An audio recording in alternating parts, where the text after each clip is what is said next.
प्यारे बच्चों, इस वीडियो लेक्चर में आप विद्युत क्षेत्र की तीव्रता, परीक्षण आवेश और स्रोत आवेश के बारे में आप जानकारी प्राप्त करेंगे।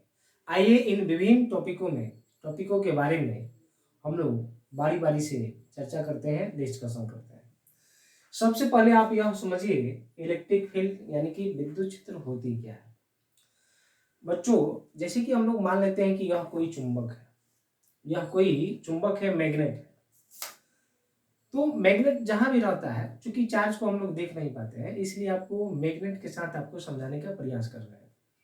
तो मानिए यह मैग्नेट है, तो मैग्नेट जो है अपने चारों तरफ एक क्षेत्र उत्पन्न करता है। तो मान लीजिए इसका क्षेत्र जो है इस तरह से इतना दूर तक है, इधर इधर और इस तरफ से है। इस चुंबक का अपना एक क्षेत्र है और यह जो क्षेत्र होगा, इस क्षेत्र को बोलेंगे चुंबकीय क्षेत्र। तो इस क्षेत्र के अंतर्गत कहां से चुंबकीय क्षेत्र स्टार्ट हो रहा है उसके बारे में देखिए। जब इस क्षेत्र में कोई चुंबकीय वस्तु को लाएंगे, चुंबकीय वस्तु का मतलब हो गया आयरन, निकेल, कोबाल्ट, ये सब। जब कोई चुंबकीय वस्तु को हम लोग लाएंगे, तब यह चुंबक उस वस्तु को अपने तरफ आकर्षित करेगा। ये क्या करेगा? उसको अपने तरफ आकर्षित करेगा। अगर क्षेत्र यहाँ तक है और वस्तु इधर रखेंगे, तो यह जो है उसको अपने तरफ आकर्षित नहीं करेगा। यानी कि उस चुंबकीय वस्तु पर किसी तरह का जो है आकर्षण का बल का अनुभव नहीं होगा। जैसे ही उस वस्तु को इस क्षेत्र के अंतर्गत लाएंगे, तो वह वस्तु अनुभव करेगा हमारे ऊपर किसी तरह का बल आरोपित किया जा रहा है, और वह बल का जो प्रकृति होता है आकर्षित प्रकृति का होता है। तो जहां से भी ये वस्तु अनुभव करने लगता है कि हमारे ऊपर किसी तरह के बल आरोपित किए जा रहे हैं, इस क्षेत्र को ही चुंबकीय क्षेत्र के नाम से हम लोग जानते हैं। उसी तरह से विद्युतीय क्षेत्र की भी हम लोग अभिधारणा करते हैं, हम लोग मानते हैं। मान लीजिए कि यह कोई चार्ज है। अब इसको हम लोग कोई चार्ज ले लिए, तो ये कोई चार्ज है। तो चार्ज भी एक चार्ज हो सकता है या चार्जों का समूह भी हो सकता है। तो एक चार्ज हो या बहुत सारे चार्ज हो, तब ये अपने चारों तरफ जो है एक क्षेत्र उत्पन्न करते हैं, और उस क्षेत्र में कोई अन्य आवेश लाया जाता है, तब वह अन्य आवेश आकर्षण या प्रतिकर्षण बल के अनुभव करते हैं। दोनों हो सकता है, आकर्षण या प्रतिकर्षण। जो आवेश लाते हैं उसको सदैव धनात्मक मानते हैं, और जो सोर्स चार्ज लिए हैं आप, ये धनात्मक भी हो सकता है और ऋणात्मक भी हो सकता है।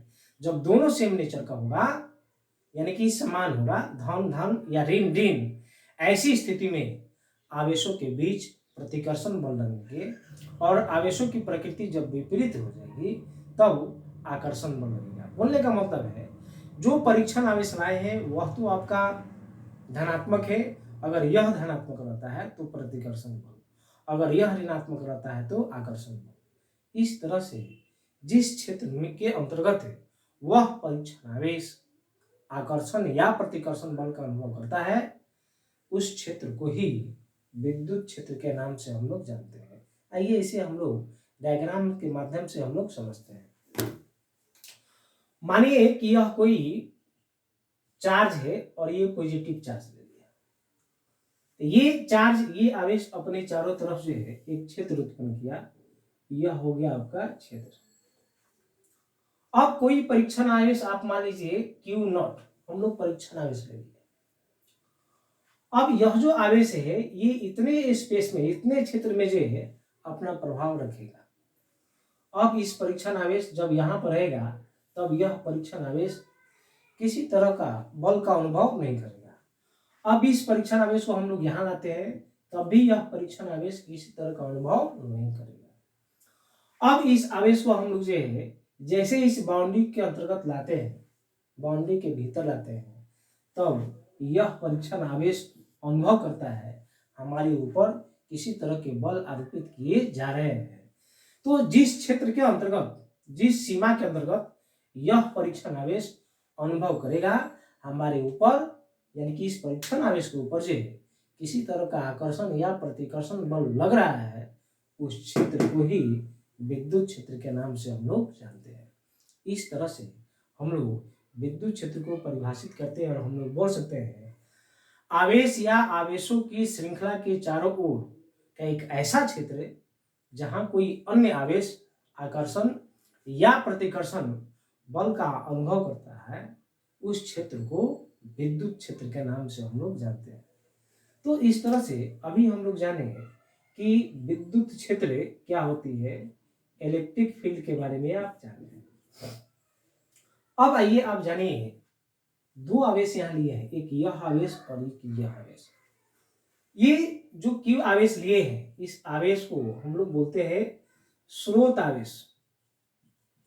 यह कहलाती है सोर्स चार्ज। यह सोर्स चार्ज यानी कि स्रोत आवेश बोलते किसको है बच्चों? जिस भी आवेश के कारण विद्युत क्षेत्र की उत्पत्ति होती है, उस आवेश को ही स्रोत आवेश के नाम से हम लोग जानते हैं। यहाँ पर जो क्षेत्र की उत्पत्ति हुई है, यह क्षेत्र की उत्पत्ति इस आवेश के कारण हुई है, इसलिए यह एक स्रोत आवेश है। तो आप समझ गए, स्रोत आवेश बोलने का मतलब हुआ जिस आवेश के कारण विद्युत क्षेत्र की उत्पत्ति होती है, उस आवेश को ही स्रोत आवेश के नाम से हम लोग जानते हैं। आइए, यह जो हम लोग परीक्षण आवेश बोल रहे हैं, यह परीक्षण आवेश है क्या? यानी कि टेस्ट चार्ज। टेस्ट चार्ज, परीक्षण आवेश, यह क्या होती है? देखिए बच्चों, परीक्षण आवेश एक ऐसा आवेश है जो किसी बिंदु पर यह पता करता है, टेस्ट करता है कि उस बिंदु पर विद्युत क्षेत्र है या नहीं है।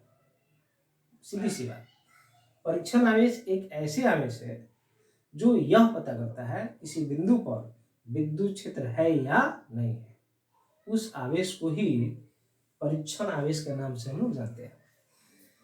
अब यह कैसे पता करेगा? तो देखिए, ये परीक्षण आवेश की यूनिट माने अब यहाँ पर रखे हैं, तो यह आवेश जो है किसी तरह का अनुभव नहीं कर रहा है यहाँ पर कि इसके ऊपर किसी तरह का बल लग रहा है या नहीं लग रहा। तो जब ये अनुभव नहीं कर रहा है, इसका मतलब यहाँ विद्युत क्षेत्र नगण्य है। थोड़ा और आगे लाए हम लोग, इस पॉइंट तक लाए, यहाँ पर भी यह अनुभव नहीं कर रहा है कि इसके ऊपर बल लग रहा है, यहाँ भी नहीं लग रहा है बल, इसका मतलब है कि यहाँ पर भी विद्युत क्षेत्र नहीं है।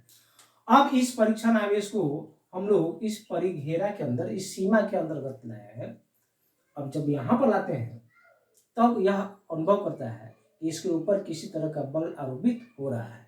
बल का नेचर दोनों तरह की हो सकती है, आकर्षी या प्रतिकर्षी। जब सीमा के अंतर्गत लाए हैं, तब यह अनुभव कर रहा है कि इसके ऊपर बल लग रहा है, इसका मतलब है वहां विद्युत क्षेत्र कुछ ना कुछ है। इस तरह से यह आवेश पता कर रहा है कि किसी बिंदु पर विद्युत क्षेत्र है या नहीं है। तब ये पता कर रहा है, इसीलिए इस आवेश को परीक्षण आवेश, टेस्ट चार्ज के नाम से हम लोग जानते हैं। आपको एक बात और ध्यान में रखनी होगी, यह जो परीक्षण आवेश है, इस विद्युत क्षेत्र के प्रभाव पर जो है, मतलब विद्युत क्षेत्र पर कोई प्रभाव नहीं डालता है। यानी कि परीक्षण आवेश का मान स्रोत आवेश के मान की अपेक्षा बहुत बहुत कम होता है। इसका मान हमेशा इससे कम लेना है, बहुत बहुत कम लेना है। अगर मान आप यह ज्यादा ले लीजिएगा, ऐसी स्थिति में यह परीक्षण आवेश नहीं रह पाएगा, वो वही सोर्स चार्ज हो जाएगा। अगर इसका मान बहुत कम हो जाएगा, तो यही क्या हो जाएगा? परीक्षण आवेश हो जाएगा। इसलिए परीक्षण आवेश के मान स्रोत आवेश के मान की अपेक्षा बहुत बहुत कम होते हैं। आपको इस बात को ध्यान में रखनी होगी। तो अभी आप 3 बात जाने, विद्युत क्षेत्र क्या होती है, स्रोत आवेश क्या होता है, और टेस्ट चार्ज क्या होता है। आइए अब आप यह जानिए, विद्युत क्षेत्र की तीव्रता क्या होती है।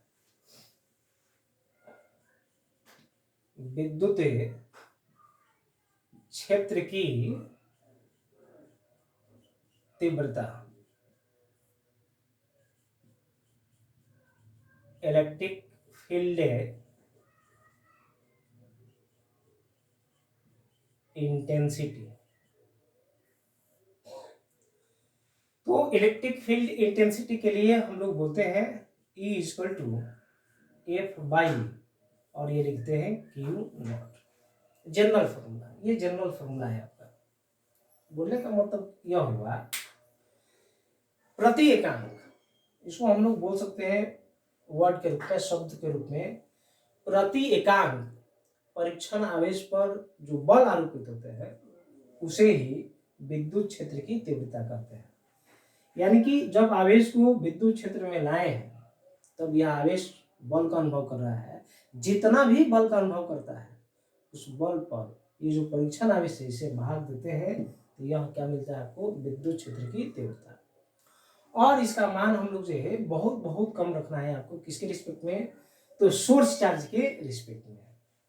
और विद्युत क्षेत्र की जो तीव्रता होती है ये किसी पर्टिकुलर पॉइंट पर निकालना होगा। यानी कि विद्युत क्षेत्र का तीव्रता इस पॉइंट पर निकालना होगा या इस पॉइंट पर निकालना होगा, इस पॉइंट पर निकालना होगा, किसी पर्टिकुलर पॉइंट पर निकालेंगे तब विद्युत क्षेत्र की तीव्रता हम लोग यूज करेंगे।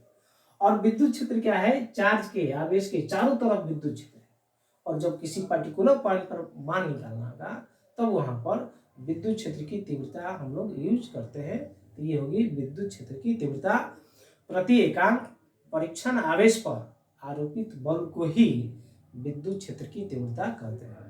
और विद्युत क्षेत्र की जो तीव्रता है यह एक सदिश राशि है। इस तरह से हम लोग लिख सकते हैं E equal to F by Q naught. तो यह हो गया विद्युत क्षेत्र की तीव्रता। इसका हम लोग मात्रक और बीमा की भी हम लोग बात करते हैं। जब एसआई मात्रक का बात करेंगे, एसआई मात्रक, तो देखिए हम लोग फॉर्मूला लिख रहे हैं E equal to F by Q naught, इस तरह से लिखे हैं। तो फोर्स है तो फोर्स का होता है न्यूटन, और ये चार्ज है तो इसका हो जाएगा कूलाम। इसका मतलब है इसका मात्रक हो जाएगा न्यूटन प्रति कूलाम। तो विद्युत क्षेत्र की तीव्रता का ऐसा ही मात्रक हो गया न्यूटन प्रति कूलाम। इसके एक और मात्रक होते हैं, लेकिन ये फॉर्मूला आता है E equal to minus dV by dx। ये सेकेंड चैप्टर में हम लोग पढ़ेंगे इसके बारे में। फिर भी मात्रक यहाँ पर हम लोग जान लेते हैं। ये पोटेंशियल है, नेगेटिव पॉजिटिव से कोई मतलब नहीं है यूनिट में। तो यहाँ पर ये पोटेंशियल है, विभव है, तो विभव का मात्रक हो जाएगा वोल्ट। और ये लेंथ है, लंबाई है, लंबाई का मीटर। इस तरह से हम लोग इसका मात्रक लिख पाएंगे वोल्ट प्रति मीटर। क्वेश्चन पूछे जाते हैं विद्युत क्षेत्र की तीव्रता का ऐसा ही मात्रक होगा ना। क्वेश्चन पूछा हुआ है कि विद्युत क्षेत्र की तीव्रता का एसआई मात्रक ना। ये क्वेश्चन हम लोग का है, पहला मान लीजिए दिया हुआ है न्यूटन प्रति कूलम, दूसरा दिया गया है वोल्ट प्रति मीटर, तीसरा दिया गया है फर्स्ट एंड सेकेंड, दोनों दिया हुआ है, ये दोनों है, और चौथा है कोई नहीं, चौथा दिया गया है कोई नहीं। तो कौन होगा, तो हम लोग देख लिए यहाँ पर दोनों है, इसलिए राइट आंसर कौन हो जाएगा, थर्ड। तो ये आंसर हो जाएगा आपका दोनों। तो इसको आपको ध्यान रखना, ये नहीं कि पहला हम लोग याद रखे हैं और तुरंत न्यूटन पर कूलम पर मान लें, क्योंकि इसका मात्रक तो दोनों है, तो आपको दोनों लगाना होगा। आइए बीमा की हम लोग बात करते हैं।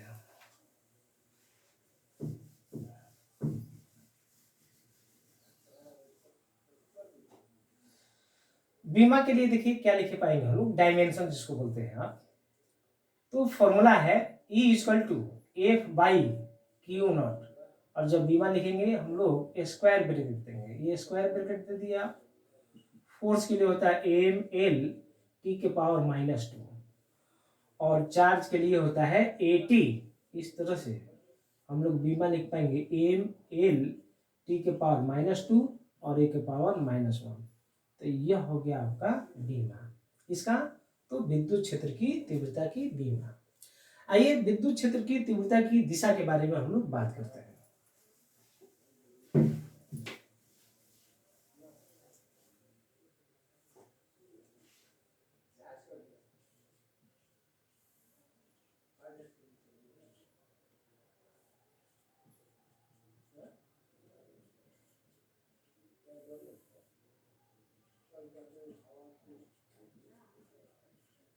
तो देखिए यहाँ पर जो है विद्युत क्षेत्र की तीव्रता की दिशा के बारे में आपको ध्यान में रखना है।